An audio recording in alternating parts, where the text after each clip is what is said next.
boa tarde, sejam bem-vindas. Hoje um feriado gostoso, Independência do Brasil. E aqui no Mulheres a gente vai falar justamente sobre esse tema também, sabia? Mas de uma forma bem gostosa, porque quando a gente fala em história do Brasil, acho que principalmente os mais jovens, né, acabam falando, poxa, mas de que jeito que a gente pode aprender sem ser tão chato? Pois a gente descobriu uma forma ideal, não só para os adolescentes, para as crianças, mas para todas as pessoas. Hoje Edson Rossato, que é roteirista, está com a gente. Seja bem-vindo. Como vai? Tudo bem? Tudo ótimo. E ele criou uma história em quadrinhos sobre a independência do Brasil. É a forma mais gostosa da gente aprender, né? É, tem muita gente que aprendeu a ler com as histórias do Maurício de Souza, Turma da Mônica, então agora vão conhecer um pouquinho mais de história também, né? E aí eu acho que é uma forma da gente não só aprender, mas deixar aquele conteúdo bem marcado no inconsciente. Fixa, né? Fixa, né? Na memória da gente. Então você teve essa ideia? Na verdade, foi uma ideia da Editora Europa. Eles convidaram a gente para poder fazer o Laudo, que é o desenhista, e eu como roteirista. E nós desenvolvemos essa ideia. Fizemos 2 volumes e já vamos para o 3º. Ah, que legal. Bom, aí você já me conta essa história todinha, volto já. Bem-vindo, Tá, viu? Olha, já que hoje é dia da independência do Brasil, a gente vai falar um pouco de independência, mas de um jeito muito divertido. Hoje, Edson Rossato, que é roteirista, está com a gente. Bem-vindo. Obrigado. Eu acho que essa é uma forma gostosa da gente mostrar para as pessoas o quanto é importante a gente conhecer de história. É verdade. A Mama estava cantando um hino agora, é o hino à Independência. Só uma curiosidade, foi composto pelo próprio Dom Pedro I. Foi Dom Pedro que compôs? Foi. Mesmo? Dom Pedro é uma figura muito controversa. Algumas pessoas dizem que ele foi uma pessoa muito educada, e outros dizem que ele era um grosseirão. E qual é a verdade sobre isso? Mas ninguém sabe. Ninguém sabe. Mas o que os relatos dizem, a maioria dos relatos? É porque o que acontece é que para você voltar no tempo e fazer uma biografia de alguma personalidade, você só tem condições de ver isso por intermédio de cartas de algumas pessoas. De uma pesquisa imensa. Isso. Né? Então, o que acontece? Muitas pessoas tinham opiniões diferentes sobre essas pessoas. Mas as mesmas pessoas que lidavam no cotidiano de Dom Pedro? Sim, não só de Dom Pedro, mas de outras pessoas. Sim, mas por exemplo, Carlota Joaquina, que era a mãe de Dom Pedro. Dizem que ela era uma pessoa muito grossa, feia, inclusive, que tinha bigode, umas feridas no rosto, tudo isso. Muitos dos relatos que dizem sobre ela foram cartas de estrangeiros que vinham e davam opiniões. Então uma pessoa tinha uma opinião, falava, essa mulher é muito feia. Então, né? Oi? É difícil saber qual é a verdade de fato, É difícil. Então você tenta sempre se aproximar o máximo possível da realidade. Foi o que eu fiz com as histórias aqui. Então são muitos historiadores, e alguns historiadores eles entram em conflito. Então, digamos assim, que eu tenha lido 5 livros para fazer essa história em quadrinhos. Desses 5 livros, 3 dizem uma coisa, outro diz uma outra coisa e outro... Então, eu vou pela maioria. A gente tem que ir pela maioria para poder criar esse perfil. E quando você recebeu o convite para fazer esse livro sobre a história do Brasil em quadrinhos, você já tinha mais ou menos uma noção do que você gostaria de mostrar ou não? Eu sempre gostei de história. Sempre gostou, é? Sempre. Aí eu acho que o convite veio certo. Ainda veio para a pessoa correta. Veio. Sempre gostei. Inclusive, eu assistia a muitos filmes, eu ficava fascinado. Eu sou muito fã de Dom Pedro II, que é o filho dele, né? Inclusive, as pessoas falam assim, poxa, mas Dom Pedro II era filho de Dom Pedro I, mas ele aparece sempre nas imagens, nos quadros mais velho, enquanto o pai parecia mais jovem. Por que isso, né? E aí eu coloquei isso na HQ, inclusive. E por quê? Porque, vamos lá, o Dom Pedro I, a figura que nós temos do Dom Pedro I é daquele herói que livrou o Brasil das garras de Portugal. Então tinha que mostrar uma pessoa viril, uma pessoa, um herói forte. Você não podia ser ancião. Não podia ser assim. Já Dom Pedro II, não, ele era um intelectual, ele falava fluentemente 5 línguas e arranhava pelo menos mais umas 10. Nossa, ele é ultra culto. Ele foi educado desde que nasceu para ser imperador. Então essa personalidade marcante, essa característica marcante dele foi sempre colocada nos quadros. Então é difícil você ver um quadro dele jovem. E tem uma outra coisa também, né? Dom Pedro I morreu com 36 anos. É impossível pintá-lo mais velho.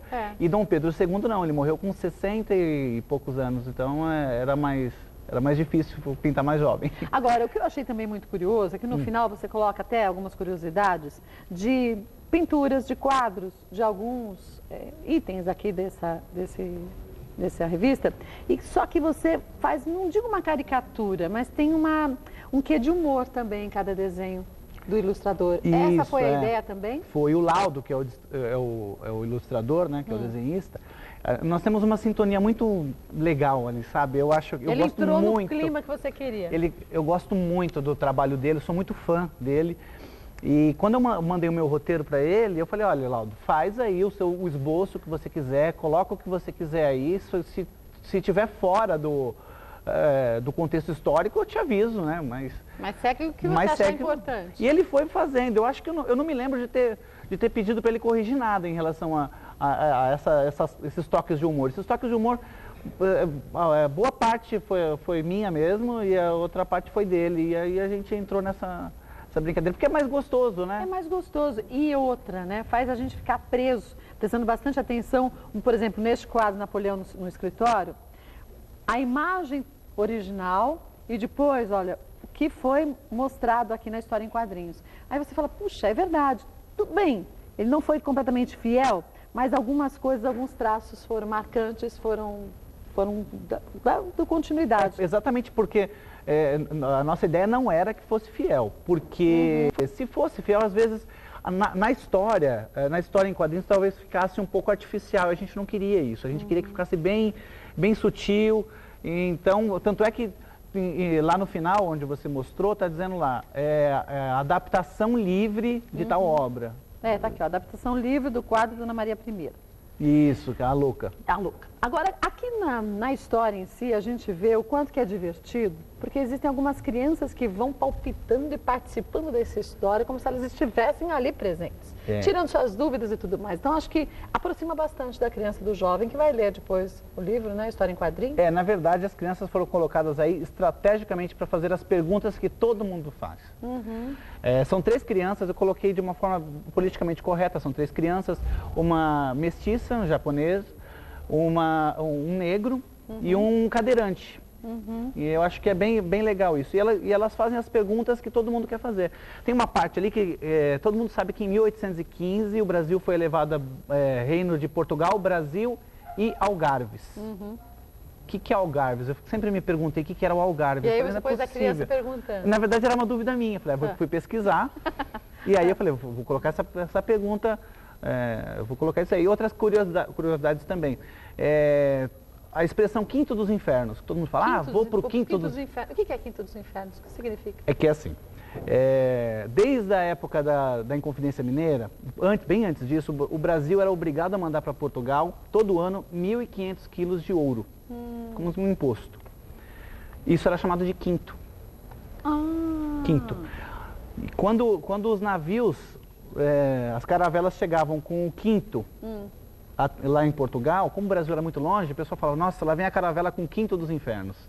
Porque era longe demais. Isso, então, e virou a expressão. E aí eu coloquei aí também uma brincadeira legal. Que interessante. E outras expressões também que você acabou descobrindo que você nem fazia ideia, né? Ao longo dessa pesquisa toda. Bastante. O que mais te impressionou, já que você disse que, claro, para se fazer uma história, um livro, seja de história do Brasil ou de qualquer outra história, você tem que ir muito a fundo para saber a verdade ou algo que se aproxima mais da verdade. Já que você disse que de 5 textos publicados, exemplo, né? mais ou menos, 3 levam uma linha e os outros 2 completamente diferentes, você acabou descobrindo algo que você não acredita que tinha gente que pensava dessa forma ou não? No próprio Dom Pedro, a gente sabe que ele tinha várias amantes, e aí tinha... Não foi nem aqui, foi quando eu assistia uma minissérie que passou numa outra emissora, o chamado Quinto dos Infernos também. E lá tinha uma brincadeira, que era o Marcos Pasquim, que era o ator que fazia Dom Pedro, e tinha a Marquesa de Santos, que era a Luana Piovani. E ele a chamava de Titília, e ela o chamava de Demonão. Eu achava que aquilo era da minissérie, mas eu descobri, indo até o solar da Marquesa de Santos, aqui em São Paulo, que virou um museu, tem as cartas dele. E realmente eles se chamavam assim. E é engraçado. Troco? Não, eles se... Mas um apelidinho meio esquisito, né? Não? Demonão, né? Não é? Demonão? Até saiu um livro agora, Demonão e Titília, uma coisa assim. Esquisitíssimo. Então, e aí a gente acaba encontrando a humanidade dentro desses personagens, porque você acha até engraçado isso, né? E na verdade foi o imperador do Brasil Mas numa época completamente diferente do que a gente vive, com outros costumes, né? Quer dizer, outra cultura. Não dá pra gente, né, falar certo ou errado, porque, enfim, né, isso é meio relativo também, nos dias de hoje, que a gente dá há tanto tempo atrás. Então, e aí isso daí é uma coisa engraçada, a gente acaba encontrando o homem por trás da personalidade ali do imperador. Aí uma outra coisa, você está falando de fazer com que as pessoas gostassem bastante. As próprias pessoas, os próprios personagens, eles foram baseados tanto em quadros também que fomos atrás, do Debré, que é um grande pintor também da época do Império, mas também nós tentamos pegar um pouquinho da cultura pop. Eu falei daquela minissérie, se você perceber aqui... Você linkou também? Sim. Se perceber aqui, tem aqui no Dom Pedro, antes da independência do Brasil, porque o Dom Pedro, bem antes da independência do Brasil, ele é bem diferente do Dom Pedro depois. Porque antes ele era inconsequente, ficava... alienado. Saía à noite, ficava fora. Tanto é que o pai dele falou assim, olha, você vai ter que se casar porque, meu amigo, você está levando o meu nome para a lama. Aqui, antes, ele tem, não sei se dá para pegar aqui, ele tem um jeito um pouco parecido com o do ator Marcos Pasquim naquela minissérie. Até o cabelo. Isso, então a gente... blusa bem aberta. Então era mais ou menos assim. Que a Globo adora mostrar ele pelado, né? Faz sucesso fazer o quê, né? Só que depois da independência, ele virou uma pessoa mais... sóbria. Isso. Aí a gente pegou um outro modelo. Aí aqui, ele já parece um pouco mais o Tarcísio Meira no filme Independência ou Morte. Então você fez essa ligação também. Sim, porque aí você acaba lembrando de uma coisa com outra ali... E vai fazendo isso. E também esses quadros que nós pegamos e fizemos essas adaptações livres, era mais para que as pessoas lessem a HQ e falassem, nossa, eu já vi isso em algum lugar. Ah, que legal. E aí... tivesse curiosidade de buscar onde também, conhecer um pouco mais a história de cada um, né? Mas tem essa ideia de fazer, da mesma forma que você fez com a história do Brasil, Independência, Proclamação da República, outros momentos e outros temas também, em quadrinhos? Sim, o próprio descobrimento do Brasil, que na verdade a gente sabe que não foi bem descobrimento, que já tinha gente aqui. Fazia tempinho já, né? Outros europeus já tinham chegado aqui antes do Cabral, então, mas quer dizer, não é bem descobrimento. Mas tudo bem, vamos falar disso também. Quer dizer, vocês vão fazer outros temas. Isso, pretendemos. Esse daí, que é o descobrimento, também os bandeirantes também, que se não fossem os bandeirantes, o Brasil não seria desse tamanho, porque eles exploraram bastante mata dentro e aí chegaram nos limites que temos hoje, né? Quer dizer, você trabalha se divertindo, literalmente. Eu gosto muito. E eu sou muito crítico, porque eu fico pensando, meu Deus, será que está bom o suficiente essa pesquisa? Está boa o suficiente? Não, vou ficar mais um pouquinho, vou ler mais um livro. E vou lendo. Mas acho que o mais difícil é conseguir juntar todo o conteúdo dessa história de uma forma sucinta, resumida. Sem você perder algo importante que precisava ser dito, ser mostrado. Eu costumo fazer assim, eu pego tudo que é importante na história, coloco em ordem cronológica. Janeiro de 1800 alguma coisa, fevereiro de 1800 alguma coisa, e vou colocando. Aí coloco na ordem cronológica. Aí eu fico lendo aquilo, tentando encaixar uma coisa com outra. Aí eu escrevo continuidade, né? Isso, aí eu escrevo uma história completa, como se fosse um conto, né? Completa, com começo, meio, fim, fala de personagens e tudo. Ok, aí corrijo, o máximo que tem que corrigir, passo para o pessoal da editora para eles olharem, ver se está tudo ok, se eu deixei passar alguma coisa, não. Aí quando está ok, aí eu transformo em páginas, que é o que é mais difícil depois. Por quê? Porque aqui, por exemplo, eles falam assim, olha Edson, nós temos que ter 60 páginas e não pode passar disso, 60 páginas para você fazer. Aí eu tenho que colocar as coisas mais importantes ali, né, em 60 páginas. Eu digo, nessa página direita, tem que ter isso e aquilo. Quantos quadrinhos, cada personagem, o que ele está fazendo ali ou não. Como falar esse conteúdo de uma forma que caiba direito na história. Uma outra coisa que é a linguagem dos quadrinhos é assim, ó. Que uma grande revelação você sempre coloca na página esquerda. Por quê? Porque você faz com que a pessoa vá lendo aqui, vai lendo. Quando chega nesse último, coloca-se alguma coisa interessante para fazer a pessoa... abrir. Tem isso ainda? Tem isso ainda. Então você tem que se preocupar com isso ainda. Porque essa daqui é um tipo de...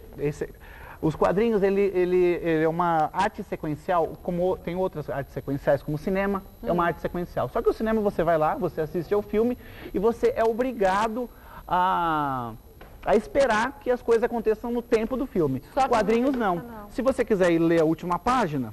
Você vai direto. Você vai direto. E você pula todo o conteúdo. Isso. E uma outra coisa, se eu coloco aqui alguma revelação importante, a pessoa que está lendo aqui, ela bateu o olho, ela já viu. Então, você não pode fazer dessa forma. Por isso que você coloca a solução do mistério, a grande revelação, nessa página.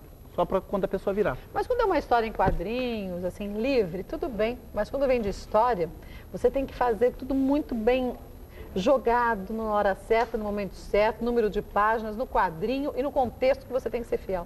Aí não é tão simples assim. E com o menor número de palavras possível, o entendimento. Tanto é que depois dos quadrinhos, até fui fazer um outro projeto que não tem a ver com quadrinhos, mas que é o 100 Toques Cravados, que eu escrevo micronarrativas com 100 caracteres cravados. Ah, então foi mais fácil. Fazer tudo mais resumido? É difícil. Você dizer a palavra certa. É que eu sempre quis fazer tirinhas também. O Laudo, que fez esse desenho, ele tem várias tirinhas. Eu falei, poxa, eu quero fazer isso também, né? E eu não sei desenhar. Falei, pô, mas eu sei escrever, né? Então vamos juntar, quem sabe desenhar? Aí eu, não, na verdade, dos 100 Toques Cravados eu resolvi fazer assim, eu sei escrever, vou escrever minhas histórias com o menor número possível de palavras. E aí fui fazendo esse projetinho aí. Eu quero transformar isso aqui em tirinhas depois. Falar, ô Laudo, vamos fazer isso aqui. Porque aí você dá o texto e ele faz o desenho. E sobre o que você faz aqui? Sem toques cravados. Cotidiano? Cotidiano. Fala de tudo. De tudo. Tem um aqui que eu gosto muito, dá licença um pouquinho, que é esse primeiro. São micronarrativas com 100 caracteres em forma de classificados. Esse aqui, por exemplo, classificado. Troca o enxoval rosa de bebê por um enxoval azul e aceito dica de obstetra competente. Nossa, tudo junto. O legal disso é que você remete exatamente aos quadrinhos também, porque você precisa ter o conhecimento de mundo, você tem que usar o conhecimento de mundo da pessoa que está lendo para poder a pessoa entender aquilo ali. Porque a boa comunicação é essa, não é o que você compreende que você está passando, é como o outro consegue entender o que foi dito. Isso, né? Então é isso, é super interessante também. Bom, percebo aqui que você não só adora escrever, mas adora mostrar de uma forma diferente todo esse conteúdo. Aqui a prova 100 Toques Cravados está aqui, não só os quadrinhos. Isso. O que você está planejando para o futuro? Eu tenho um outro... Fora as tirinhas? Não, tem um aqui que algumas pessoas acham que é polêmico, achei que você pode tirar do bolso. Não, porque... Não, o microfone aqui tá... Eu tenho um projeto chamado Toques para Mulheres, que são crônicas... Toques para mulheres? Crônicas bem-humoradas sobre o universo feminino, sobre a visão do homem. Aquele tipo de coisa de... Na verdade, eu sou homem mesmo, não sou gay nem nada, não é aquele amigo gay que as mulheres têm, né? Mas a ideia é que dê aquele toque e fale assim, olha, tá vendo esse negócio que você faz, que você acha que o homem vai te ligar? Ele não vai te ligar, minha amiga. Você vai, na verdade, desmistificar o homem para a mulher. Exatamente. Na verdade, já tenho... Eu já estou disponibilizando isso num blog chamado toquesparamulheres.com. Toquesparamulheres.com, vou acessar para ver. Isso. E que toque você acha que seria o primordial para você passar para as mulheres hoje? Do que não fazer com o homem? Do que não fazer? Bom, deixa eu ver uma das crônicas. Tem 17 crônicas lá no blog e quando tiver 30 vai virar livro, né? Tem um lá que... tem um interessante, eu acho aquela lá muito, muito bonita. Chama-se, a crônica Que Pergunta Indelicada para Você Fazer a uma Mulher. Aquela coisa da idade da mulher, né? Mas sei lá, ultimamente eu tenho 33 anos, eu tenho visto que as mulheres, quando vão ficando um pouco mais, não vou falar mais velha, mas é mais velha mesmo, já ficando mais velha. Mais maduras, elas vão ficando mais bonitas. É o mais interessante, às vezes, sabe essa ruguinha de expressão? Esse bigode chinês que a mulher odeia aqui, ó. Eu acho tão bonito. Eu tenho achado tão bonito. E na crônica eu coloco exatamente isso, para as mulheres se orgulharem disso, né? Não ficarem escondendo a idade. Se enchendo de botox. Porque é a coisa mais feia que tem. Eu também concordo com você. Então, e eu coloco esse tipo de coisa de uma forma bem humorada. Porque senão a gente fica tudo com a mesma cara, esticada. E acho que cada ruga tem um porquê de estar ali. Com certeza. Não é? Quer dizer, foi um aprendizado, uma vivência. Porque se você ficar com o rosto todo liso, que graça vai ter? Exatamente. Então as crônicas dizem esse tipo de coisa, né?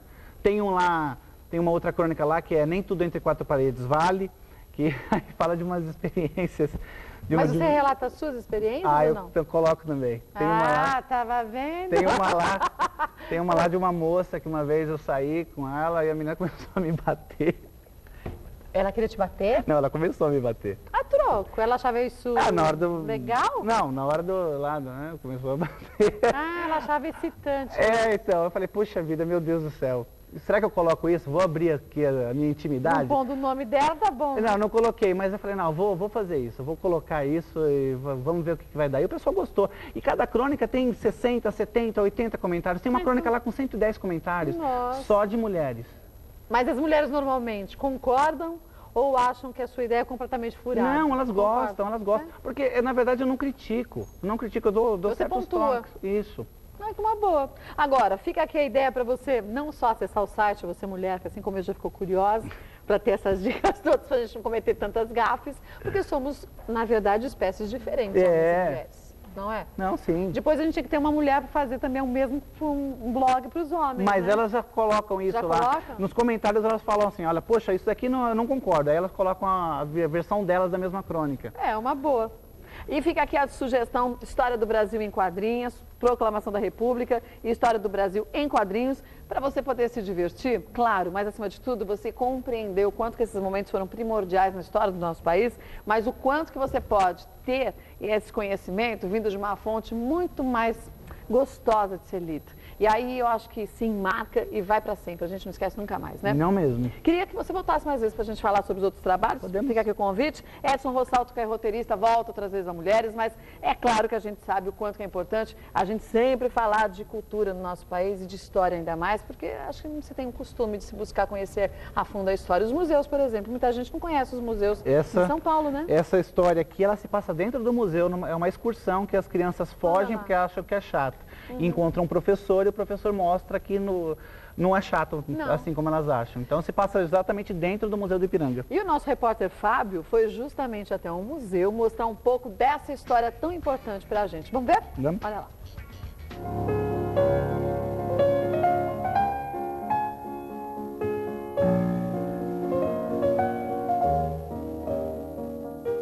O Museu Paulista, tradicionalmente conhecido como Museu do Ipiranga, é um marco representativo da independência e da história do país e de São Paulo. O edifício tem 123 metros de comprimento e 16 metros de profundidade, com uma mistura de elementos decorativos e ornamentais. A construção é em estilo neoclássico. Este prédio foi construído não para ser um lugar de um museu ou uma outra atividade. Ele foi construído para ser um grande monumento, celebrando a independência, celebrando o lugar da independência. Na verdade, ele é um marco de alvenaria para que ninguém esquecesse que foi nesse lugar, ou nas proximidades desse lugar, que Dom Pedro teria proclamado a independência.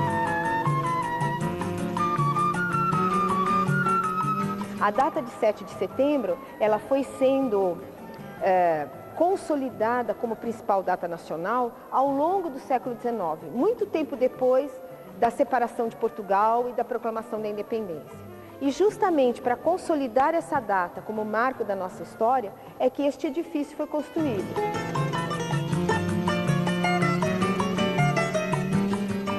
O interessante é que o prédio foi construído durante o período do Império.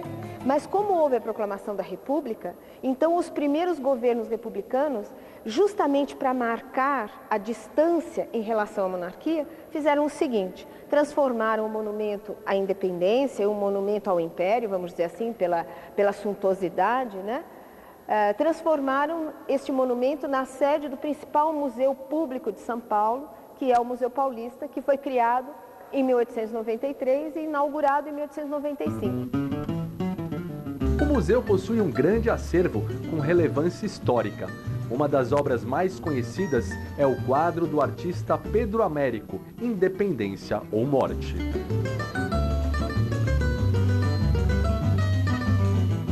Vários relatos escritos procuraram retratar o episódio, mas foi o Pedro Américo, no final do século XIX justamente, que, com base nesses relatos todos, construiu essa imagem.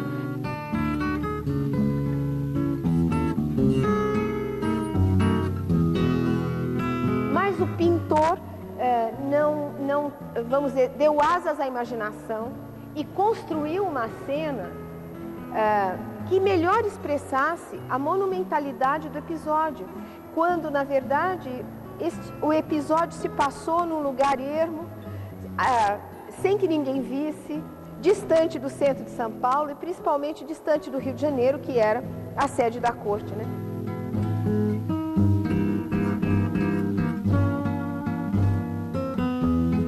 E exatos 100 anos após a independência, no dia 7 de setembro de 1922, foi inaugurado este monumento com o objetivo de marcar para sempre o local onde aconteceu o tão famoso grito: independência ou morte.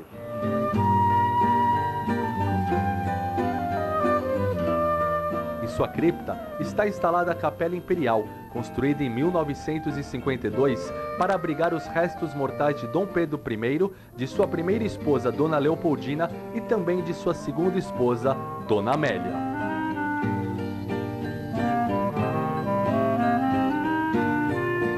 E é interessante perceber como o bairro do Ipiranga permite às pessoas fazerem uma viagem no tempo.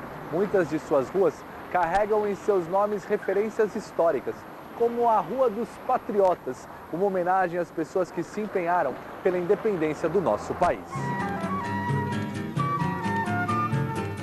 Já a Rua do Fico é uma referência à famosa frase de Dom Pedro I: como é para o bem de todos e a felicidade geral da nação, estou pronto, diga ao povo que fico. A Rua do Grito lembra o ponto culminante da independência, quando Dom Pedro I declarou o Brasil livre de Portugal, livre de seus colonizadores. São Paulo foi um dos centros mais ativos na luta pela independência, e a Rua Leais Paulistanos é uma homenagem a essa dedicação.